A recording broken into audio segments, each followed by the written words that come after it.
20 años de silencio. 20 años de una cama fría y un corazón encerrado como una herencia olvidada. La viuda conocía las reglas de su exilio autoimpuesto. Había construido una fortaleza de soledad en las orillas de este río solitario y sus murallas debían ser irrompibles. Se equivocaba. El guerrero apache no era un hombre que respetara murallas. La había encontrado aquí, al borde del agua, cuando la última luz del sol poniente sangraba sobre el horizonte. No había dicho nada. Simplemente se había mantenido en el agua dorada. Su poderosa figura sin camisa, una contradicción brutal con su mundo silencioso. Había esperado, un desafío silencioso, hasta que el silencio de su vida se volvió más aterrador que el toque de su mano. «Es mi primera vez en 20 años», se escuchó susurrar. Las palabras una confesión cruda, quebrada mientras sostenía su rostro entre sus manos. En su toque no sintió deseo, sino un entendimiento aterrador y profundo. En ese momento, cuando sus labios se acercaban a los suyos, sabía que debía decírselo. Debía darle lo único que su difunto esposo había dejado atrás. Ninguna fortuna, ningún documento, pero un secreto. Un secreto tan terrible, tan oscuro, que la había mantenido cautiva durante 2 décadas, y uno que convertiría a este guerrero ya sea en su salvador o en su verdugo. Y antes de que pronuncie las palabras que sellarán su destino, hazme un favor. Deja un comentario abajo y dime desde qué ciudad o país estás escuchando. Me encanta ver lo lejos que viajan estas viejas historias de decisiones desesperadas y secretos prohibidos. Y si estás listo para una historia que te romperá el corazón, presiona el botón me gusta. Sus labios temblaron mientras los suyos se acercaban, no por deseo, sino por una extraña mezcla de miedo y una extraña, casi dolorosa añoranza. 20 años de silencio habían transformado su cuerpo en un instrumento de ausencia, y ahora, con el calor de otra persona tan cerca, sintió algo despertar dentro de ella y que casi había olvidado. La necesidad del tacto, de la cercanía, de conexión. «No», susurró, y fue una negativa, pero también una súplica. Sus manos sostenían su rostro con firmeza, pero no con rudeza. Suavemente, casi con ternura, como si supiera cuán frágil era después de todos estos años. «Entiendo», murmuró, y su voz era más profunda que el río detrás de ellos. 20 años de soledad. Eso cambia a una persona. Convierte cada parte del cuerpo en un instrumento sensible. Ella cerró los ojos. ¿Cómo podía saberlo? ¿Cómo podía sentir el vacío dentro de ella que se había extendido durante años como un tumor de crecimiento lento? La soledad se había convertido en su presión, pero también en su escudo. Se había acostumbrado al silencio, al frío de su cama, a la ausencia de tacto. «¿Crees que es lo que quiero?», preguntó, su voz ronca de lágrimas no redamadas. «¿Crees que te atraje aquí solo porque busco cercanía física?» El guerrero aflojó ligeramente su agarre, pero sus ojos permanecieron fijos en ella. No había juicio en ellos, solo un entendimiento profundo, inquebrantable. «Creo que después de 20 años de silencio, casi has olvidado cómo se siente estar viva», dijo suavemente. «Y creo que tu alma tiene más hambre que tu cuerpo. Hambre de más que solo tacto. Hambre de verdad, de redención». Un sollozo escapó de su garganta, sorprendente y doloroso. Era la verdad, una verdad tan dolorosa que nunca la habría dicho en voz alta. Su cuerpo se había convertido en una cáscara sin vida durante los años, pero su alma había seguido sufriendo. Siguió teniendo hambre, siguió esperando algo que nunca se atrevió a nombrar. «Mi esposo», comenzó, y esta vez las palabras se sintieron diferentes. No como una confesión de culpa, sino como el comienzo de una historia largamente reprimida. Ioannis no era el hombre que todos veían. El guerrero guardó silencio, pero sus manos acariciaban suavemente sus mejillas, como si la animara a encontrar las palabras que habían estado atrapadas tanto tiempo. «Por las noches, cuando las puertas estaban cerradas», continuó, y los recuerdos surgieron como fantasmas oscuros desde las profundidades de su alma. Se transformaba en alguien más, alguien cuya crueldad la aterrorizaba cada vez, aunque debería haberlo sabido. Sintió como el guerrero se tensó ligeramente, como si estas palabras ya insinuaran una verdad que no quería escuchar. Sus dedos dejaron de acariciar, pero seguían tocándola. Una presencia constante, tranquilizadora. ¿Qué hizo?, preguntó suavemente. Su voz ya no suave, sino con una curiosidad seria, casi amenazante. «Mató gente», susurró, y las palabras pesaban pesadamente en el aire. No en defensa propia, no en guerra. Lo hizo por placer, por un sentimiento de superioridad. El guerrero apenas se estremeció, pero sus ojos se estrecharon. Sus manos aún la sostenían con firmeza, pero ahora sintió una nueva tensión en ellas, una mezcla de ira y algo más que no podía identificar inmediatamente. «¿Qué gente?», preguntó, su voz ahora tan fría como el viento nocturno que soplaba desde el río.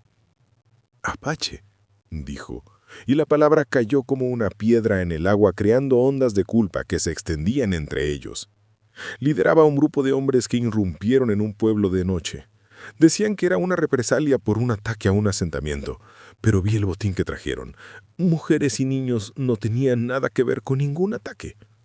Las lágrimas ahora fluían libremente por sus mejillas, arroyos calientes de arrepentimiento y dolor.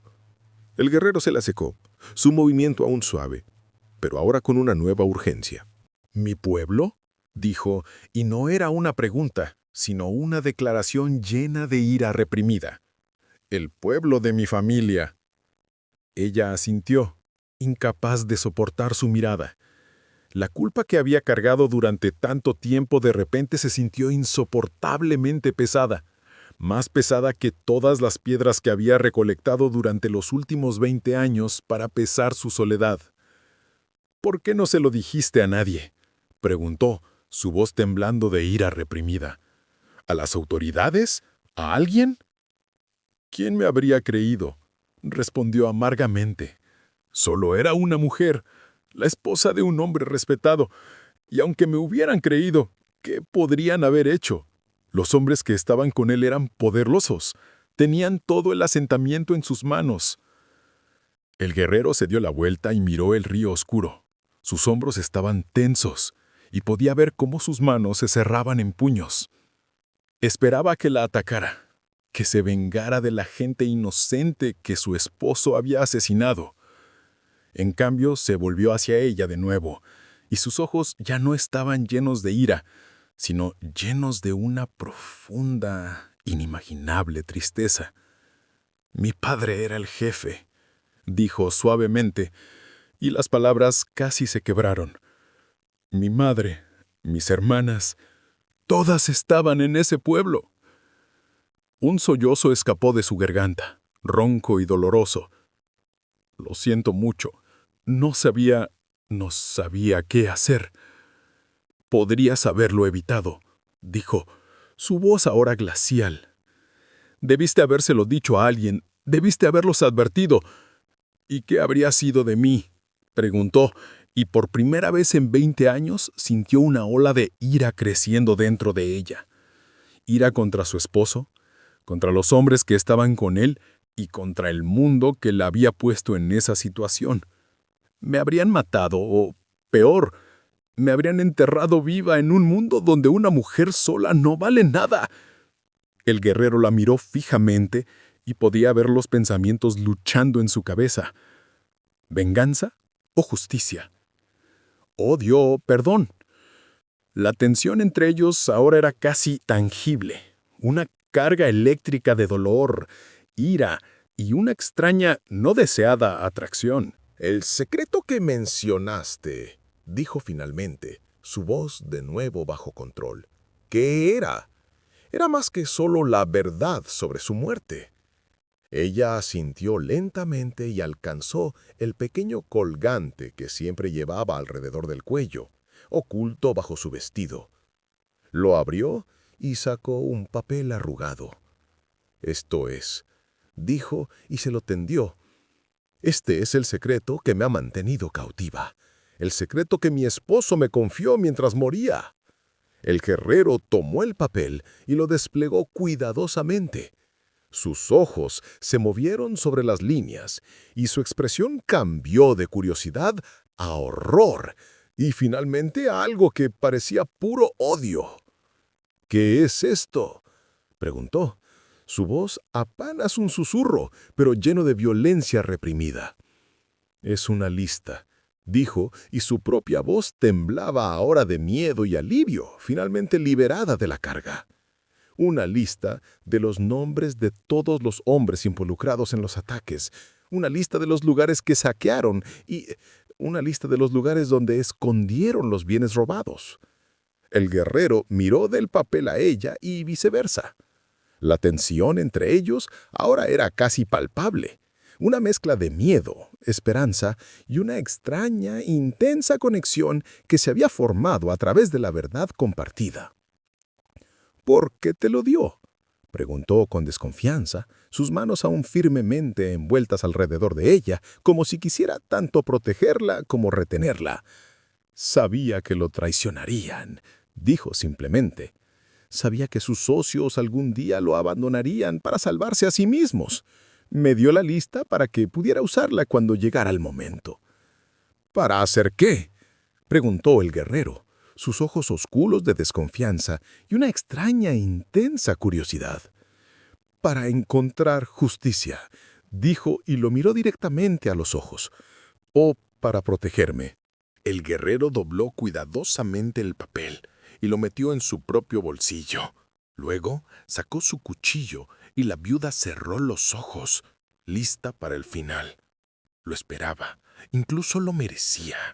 Pero en lugar de atacarla, se cortó la palma de la mano, un corte profundo, sangrante, que los asustó a ambos. La sangre goteaba en el suelo entre ellos, oscura y visible a la luz de la luna. «¿Qué?», comenzó, pero él la interrumpió, su voz ahora ronca y llena de una extraña intensidad. «Un vínculo de sangre», dijo. «Me dijiste la verdad. Ahora estamos unidos por sangre. Tu secreto ahora también es mío». Ella lo miró con incredulidad mientras guardaba el cuchillo y extendía su mano sangrante. La tensión entre ellos ahora era casi abrumadora. Una mezcla de miedo, esperanza y una extraña, intensa atracción que se había formado a través de la verdad compartida y la sangre derramada. «Tu esposo asesinó a mi familia», dijo calmadamente, pero su voz temblaba de emociones reprimidas. «Pero tú no eras la que daba las órdenes. Eras tan prisionera suya como nosotros». Él se acercó y colocó su mano sangrante en su mejilla. La sangre estaba caliente y pegajosa, pero el toque fue sorprendentemente suave, casi tierno. La tensión entre ellos ahora era casi abrumadora.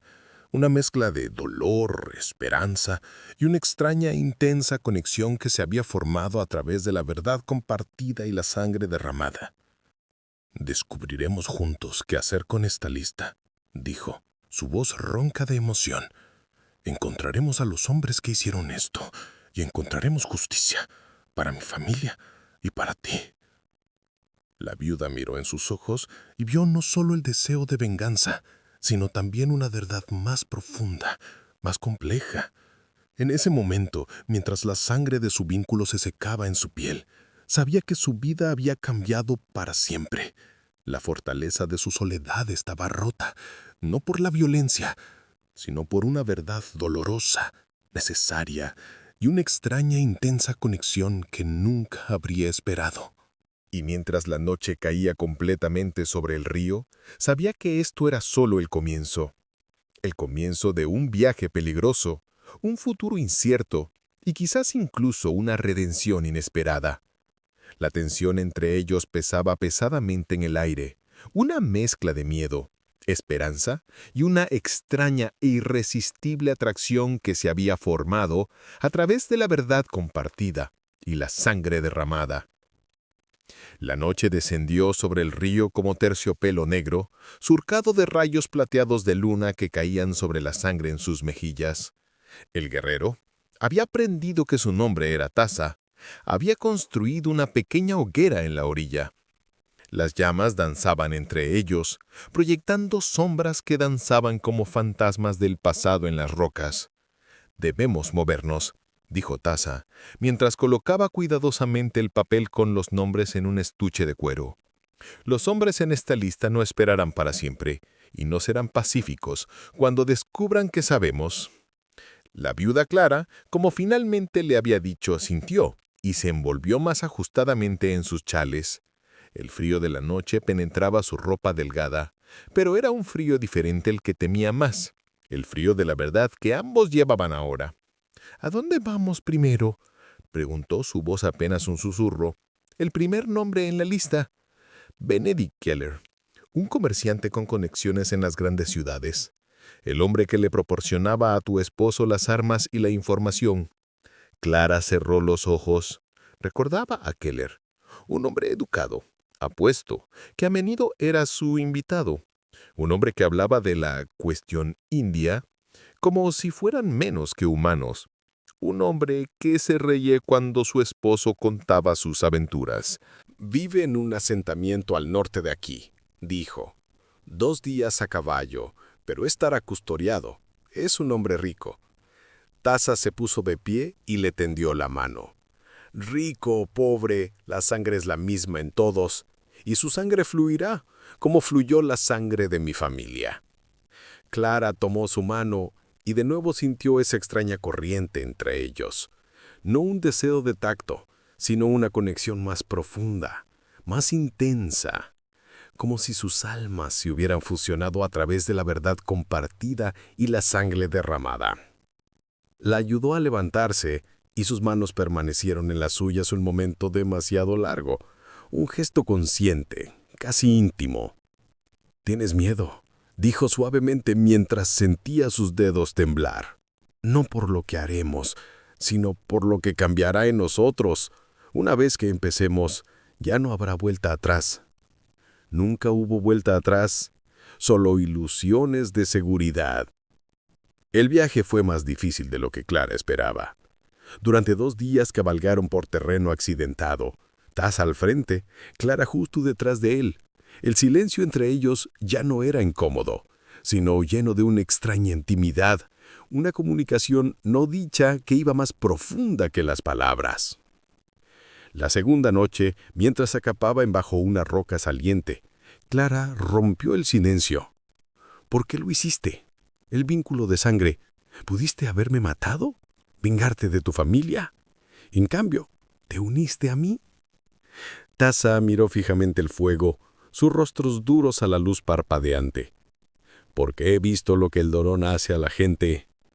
Mi pueblo, mi familia, sufrieron bajo un hombre consumido por el odio. No me convertiré en ese tipo de hombre, ni siquiera por venganza». Volvió la cabeza y la miró directamente. «¿Y tú? Viviste 20 años en una prisión de culpa y soledad. Eso también es una especie de muerte. No quiero que sigas muriendo, Clara. No, si puedo darte vida». Clara sintió algo romperse dentro de ella. Un mulo que había construido 20 años antes. Las lágrimas le subieron a los ojos, esta vez no de dolor, sino de una extraña, liberadora alivio. «Nadie me dijo nunca que se me permitía vivir», susurró. «De verdad». Taza se acercó a ella, no para tocarla, sino para mostrarle que estaba allí, que la veía. «Estás viva ahora, Clara, y lucharemos juntos. Por la verdad, por la justicia». El sentimiento de Benedict Keller era más grande de lo que Clara recordaba. Casas de madera a lo largo de una calle principal polvorienta, un salón, una tienda de comestibles. Por todas partes ondeaban las galderas de los territorios y Clara sintió cómo se le encogía el estómago. Este era el mundo de su esposo, un mundo de apariencias, mentiras y muerte. «Estaré en el salón», dijo suavemente a Taza mientras se escondían detrás de una pila de barriles. Le encanta hacerse importante, contar sus historias. Taza sintió, sus ojos escaneando la calle. «Entraré yo. Tú te quedas aquí». «No», protestó inmediatamente. «Vengo contigo. Lo conozco. Sé cómo piensa». «Es demasiado peligroso». «Estamos unidos por sangre», le recordó. «Lo que me pase a mí, te pasa a ti también. Y viceversa». Taza dudó. Luego asintió brevemente. «De acuerdo, pero quédate detrás de mí. Y si te digo que corras, entonces corra». El salón estaba lleno de humo y ruido. Hombres reían fuerte, se barajaban cartas. La música de un piano intentaba vanamente dominar el ambiente. Al final de la mesa estaba sentado Benedict Keller, rodeado por otros 3 hombres, todos bien vestidos, seguros, riendo de una historia que acababa de contar. Clara reconoció inmediatamente a los otros hombres. 2 de ellos habían participado en los ataques. El tercero era el sheriff, un hombre que mantenía el orden siempre que no amenazara su propia posición. Y entonces el jefe simplemente lloró. Se rió Keller y golpeó la mesa, como si eso ayudara. Su familia ya estaba muerta, pero todavía suplicaba. Raza débil estos indios. Las manos de Taza se cerraron en puños, pero permaneció calmado. Se acercó lentamente a la mesa, Clara justo detrás de él. «Benedict Keller», dijo Taza, su voz calmada pero tan penetrante que la música y las conversaciones se detuvieron repentinamente. Todos los ojos se volvieron hacia ellos. Keller miró hacia arriba, primero confundido, luego molesto. «¿Quiénes son? ¿Qué quieren?» «Queremos hablar de la noche. La noche cuando el pueblo de mi familia fue saqueado e incendiado». La risa en el rostro de Keller se detuvo. Se puso pálido, pero sus ojos se volvieron fríos. «No sé de qué estás hablando, indio. Vete de aquí, antes de que tengas problemas». «¿No te acuerdas?», preguntó Clara, y se puso al lado de Taza. «Estuve allí, Benedict. Vi cómo distribuías el botín, cómo tropezabas con los cuerpos de mi familia como si fueran basura». Los ojos de Keller se ensancharon cuando reconoció a Clara. «¿Clara? ¿Qué haces aquí? ¿Y con él?» Ella dijo la verdad, lo interrumpió Taza. «Y tenemos pruebas». El sheriff se puso de pie, lentamente, su mano en su revólver. «Eso suena a amenazas. No me gustan las amenazas en mi ciudad». «Esto no es una amenaza», dijo Taza, y sacó el estuche de cuero. «Esto es justicia».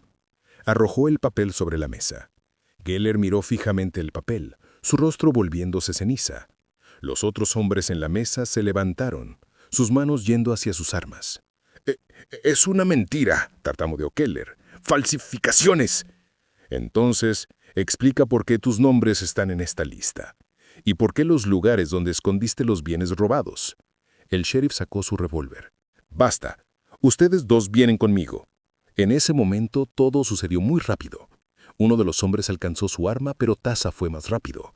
Tiró del sheriff hacia él mientras su propio cuchillo destellaba rápidamente en el hombro de Keller. Keller gritó y se desplomó en el suelo. Los otros hombres dudaron un momento demasiado largo. «¡Corre!», gritó Taza a Clara, mientras el sheriff se liberaba de su agarre y le disparaba.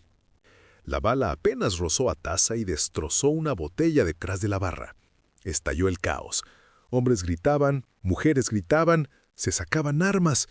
Clara hizo algo que ella misma no habría creído posible. Agarró un vaso de whisky vacío que estaba en la barra y golpeó al sheriff con toda su fuerza en la cabeza. Tambaleaba hacia atrás, sangrando y desorientado. «¡Vamos!», gritó a Taza, que acababa de noquear a uno de los otros hombres. Corrieron hacia la puerta, mientras detrás de ellos sonaban disparos y gritos. Estallaron fuera del salón, directamente en los brazos de varios hombres armados que habían sido alertados por el ruido. «¡Ningún movimiento!», gritó uno de ellos. «Están bajo arresto». Taza y Clara se detuvieron, rodeados de armas. La situación parecía desesperada.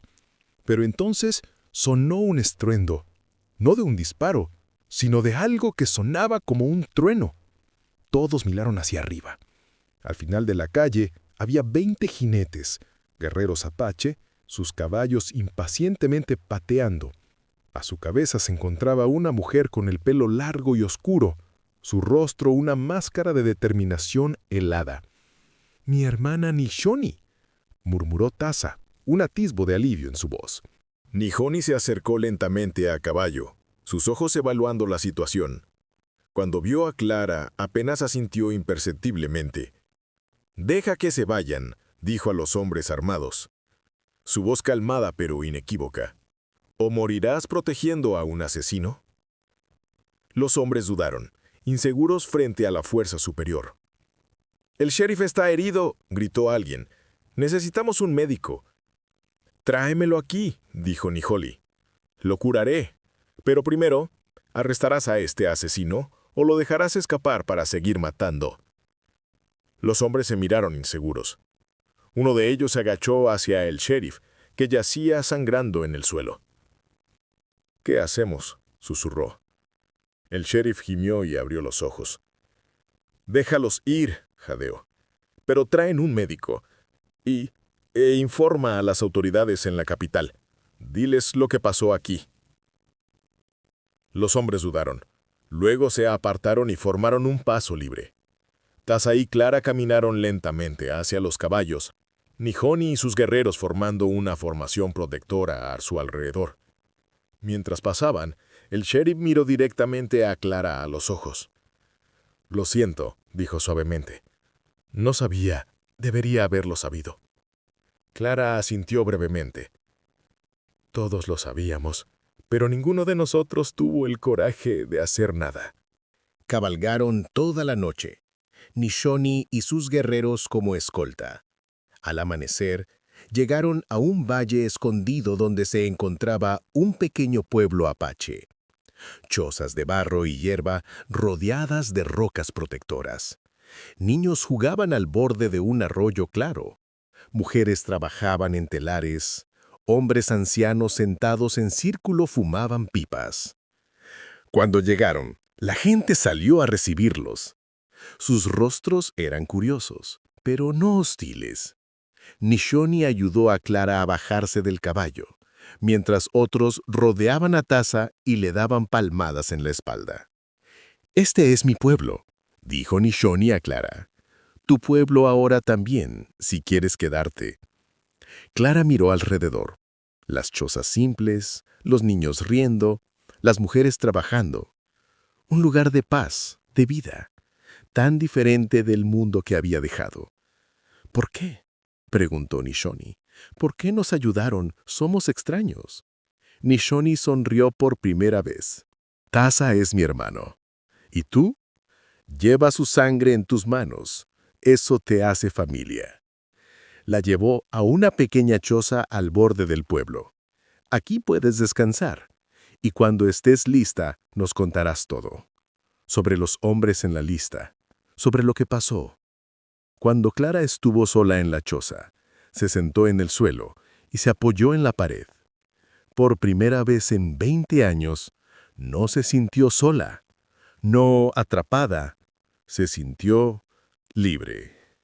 Fuera, oía voces, Taza hablando con Nishoni, niños riendo, el murmullo del arroyo, el sonido de la vida. Y en ese momento sabía que el viaje aún no había terminado, que aún había más nombres en la lista, más justicia por encontrar. Pero ya no estaba sola.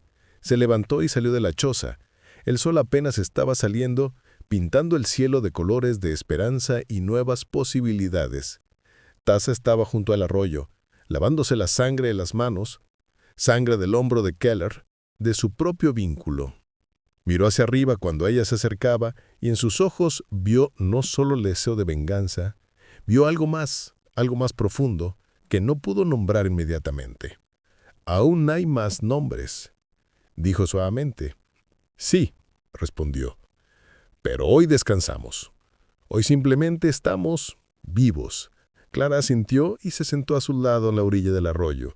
El agua chapoteaba suavemente, el sol calentaba su piel. Por primera vez en 20 años sintió la paz no como algo que se había ganado, sino como algo que simplemente le pertenecía. La tensión entre ellos aún existía, intensa, casi tangible, pero ahora era una tensión de posibilidad, de esperanza, de la nueva vida que habían comenzado juntos. Y mientras el sol se elevaba más alto y el pueblo despertaba, Clara sabía que esto era solo el comienzo. Los días siguientes pasaron en una extraña paz. Clara aprendió la vida en el pueblo, las tareas simples, los rituales, el lenguaje de gestos y miradas que decían más que las palabras. Las mujeres apache la acogieron, le enseñaron a moler maíz, a trabajar el cuero, a recolectar las hierbas medicinales que crecían en las montañas.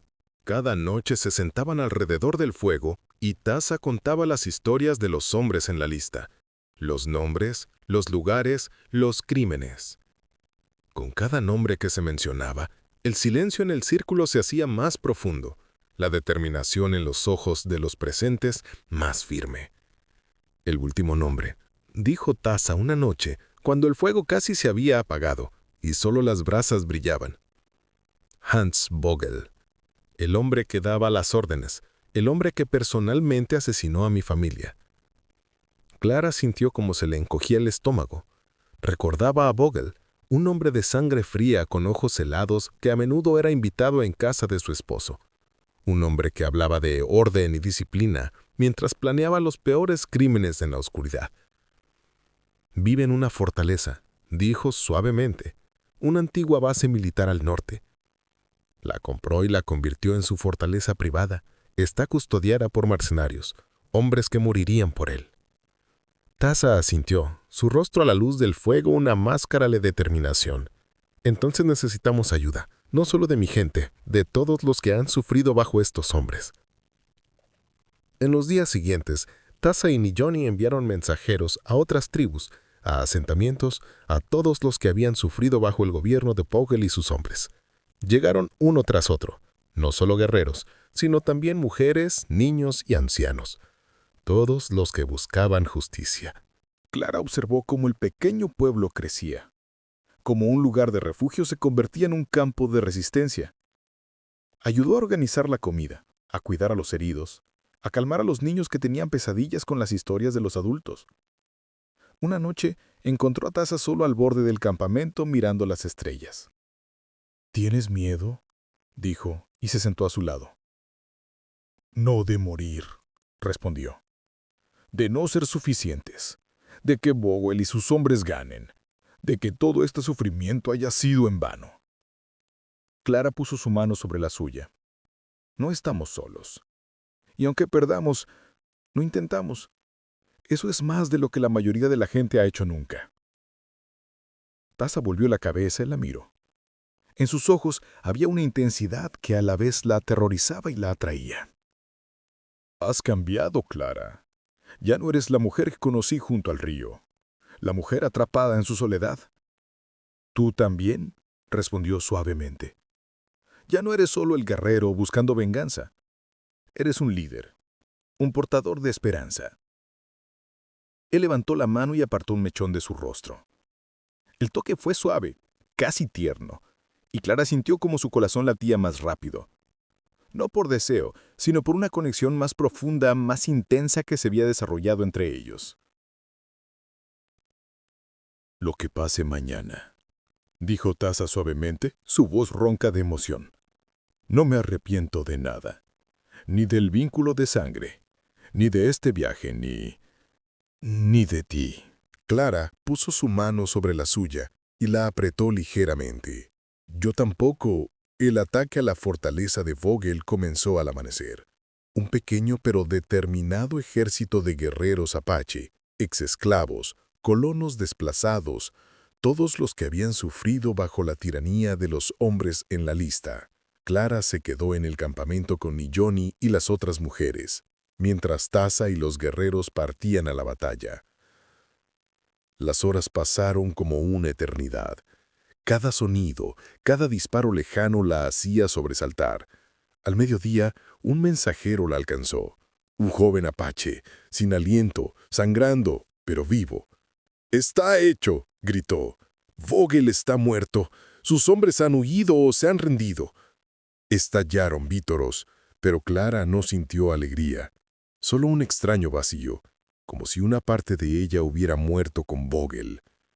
Cuando Taza y los guerreros regresaron, la victoria era visible en sus rostros, pero también el precio que habían pagado. Los heridos eran llevados, los rostros llevaban las marcas de la batalla. Taza inmediatamente comenzó a buscar a Clara cuando entró en el campamento. Estaba cubierto de sangre, su camisa rasgada, pero sus ojos la encontraron inmediatamente. «Ha terminado», dijo, su voz ronca de agotamiento. «Él está...», comenzó Clara, incapaz de completar la pregunta. «Sí», respondió Taza. luchó. Como un cobarde intentó usar rehenes inocentes como escudo. Cuando eso no funcionó, se suicidó. Clara cerró los ojos. Ningún triunfo, ningún alivio. Solo una extraña, amarga tristeza ante tantas vidas desperdiciadas, tanto sufrimiento innecesario. En los días que siguieron, el campamento comenzó a disolverse. Los heridos eran atendidos, los muertos enterrados, los sobrevivientes partían hacia su nuevo futuro. Clara ayudaba a preparar la comida para el viaje, cuando Johnny se acercó a ella. «¿Te quedarás, verdad?», preguntó la mujer apache. Clara dudó. «No sé. ¿A dónde debería ir? Mi mundo antiguo ha terminado. La gente allí no me entendería, no me perdonarían». «Aquí serás entendida», dijo Johnny simplemente. «Aquí eres bienvenida, si quieres quedarte». Clara miró al pueblo que se había convertido en su hogar en las últimas semanas. Las chozas simples, el aire puro, los rostros amigables. Por primera vez en 20 años, se sentía realmente en casa. «Sí», dijo suavemente, «me quedaré». Cuando los últimos guerreros partieron, Clara encontró a Taza junto al arroyo donde se habían conocido por primera vez.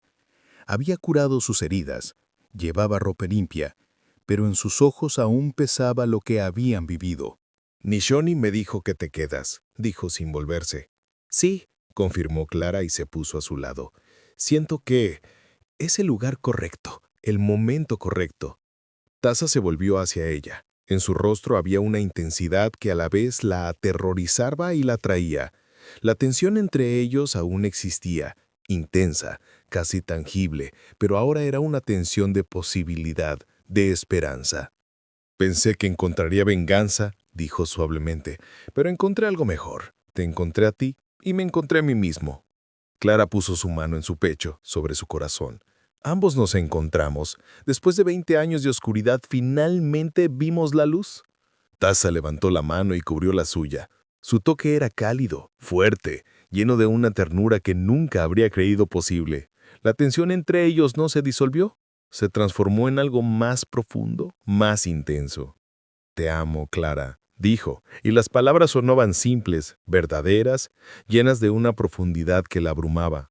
Las lágrimas subieron a los ojos de Clara, pero esta vez no eran lágrimas de tristeza o dolor, eran lágrimas de redención, de esperanza, de amor. «Yo también te amo, Taza», susurró. «Nunca pensé que volvería a decir esas palabras. Nunca pensé que podría volver a sentirlas». Él la atrajo hacia sí, no con la pasión que ella habría esperado, sino con una suave, casi tierna intensidad, que significaba más que cualquier unión física. Sus labios se encontraron con los suyos, y en ese beso había 20 años de soledad, de dolor, de culpa, y la esperanza de un futuro que moldearían juntos. Cuando se separaron, permanecieron frente a frente, sus manos entrelazadas, sus corazones latiendo al mismo ritmo.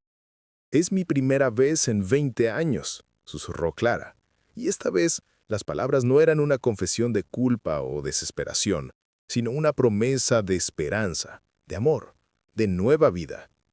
Tazo sonrió, la primera sonrisa genuina, completa, que ella había visto jamás en él. «Y no será la última vez, Clara, te lo prometo». El sol se puso sobre el valle, pintando el cielo de colores de fuego y sangre. Ya no un recuerdo del pasado, sino una promesa para el futuro. El pueblo yacía pacíficamente ante ellos, un lugar de sanación y esperanza. 20 años de silencio los habían impulsado a la oscuridad. Pero ahora habían encontrado la luz, no solo la luz de la verdad y la justicia, sino la luz del amor que había conducido a ambos fuera de la oscuridad de sus corazones. Y mientras la noche caía y las estrellas se encendían en el cielo, sabían que esto era solo el comienzo de una nueva vida, una nueva esperanza, un nuevo amor, nacido de la oscuridad, pero destinado a la luz.